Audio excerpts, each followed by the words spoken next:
কি অবস্থা নাই আনোয়ারা কর্ণফুলী 13 আসনের এমপি মহোদয় আলহাজ সরোয়ারজামান নিজাম ভাই কালকে একটা বক্তব্য দিয়েছিলেন।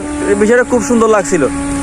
হ্যাঁ, যে আমাদের আনোয়ারের মধ্যে সবচেয়ে হয়তো বেশি ভুক্তভোগী বর্তমানে হচ্ছে গহিরা রায়পুর ওইদিকে যে বেরিবাটটা আছে ওইটা, তো ওইটার সম্পর্কে কথা বলেছেন, তিনি সংসদে আওয়াজ তুলছেন।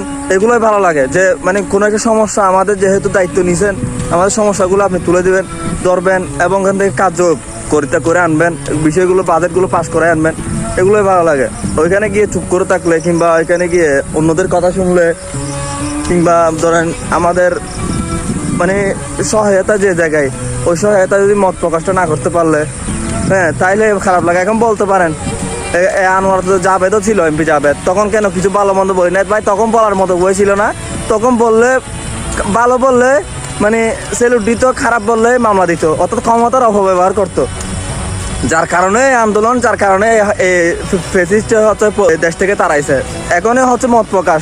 এখনো যদি আপনাদের নাম ধরে এমপি বলে নাম ধরতে না পারি, এমপি বলে যদি কথা বলে যদি এটা নিয়ে যদি জেল মামলা হতে হয়, অর্থাৎ আপনারাও যদি ক্ষমতার অপব্যবহার করেন তাহলে তো একই জেলাও সেই কত।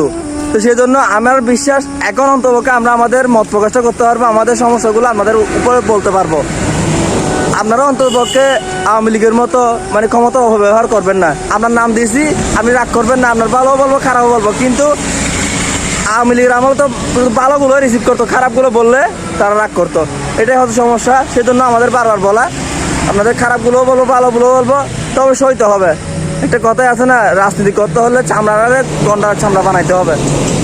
তো এতটুকু আপনার প্রতি ভালোবাসা রইল।